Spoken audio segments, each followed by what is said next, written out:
La Chambre des députés, la moitié sont bons à rien. Les autres sont prêts à tout, il n'y a pas de démocratie sans un Parlement qui joue pleinement son rôle. En tant qu'institution chargée de contrôler l'action du gouvernement, il lui appartient de veiller à ce que les gouvernements rendent des comptes au peuple. Au Ghana voisin, le principe sacro-saint de la séparation des pouvoirs est si ancré que le président du Parlement, Alban Semna Kingsford Bashbin, a évoqué la possibilité de destituer le président de la République Nana Akufo-Addo.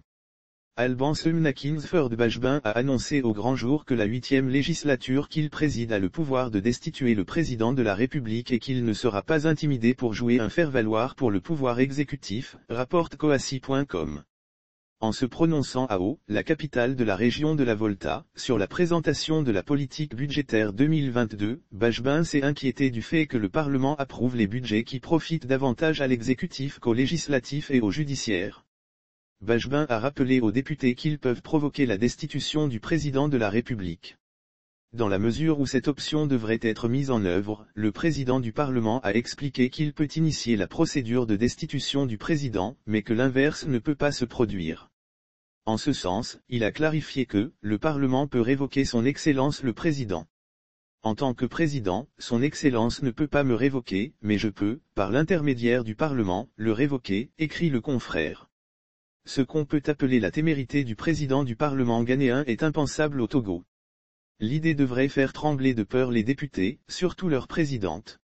D'autant plus qu'ici, on a une assemblée monolithique où les députés, à défaut d'être élus, ont été nommés au cours d'une parodie d'élection où le parti au pouvoir s'est octroyé 100% des sièges en affectant quelques strapontins à des partis alliés.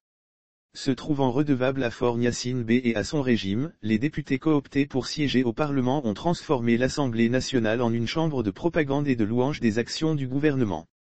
Pilier de la démocratie, le Parlement incarne la volonté des peuples, porte l'espérance que la démocratie réponde réellement à leurs besoins et contribue à résoudre les plus urgents des problèmes auxquels ils sont confrontés dans leur vie quotidienne.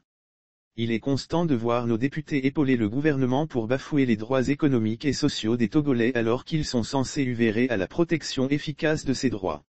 Leur silence et inaction face à la cherté de la vie, à la multiplication des taxes et l'augmentation des prix des produits de première nécessité ainsi que face aux scandales financiers qui défraient la chronique dans le pays, sont assez effarants.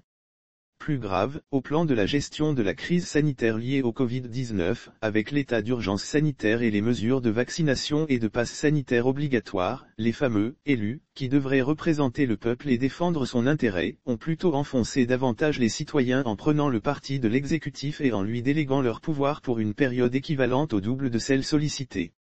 Bref, au Togo, on a un parlement de pacotille qui nage à contre-courant de ses missions et agit dans l'insouciance et le mépris des populations.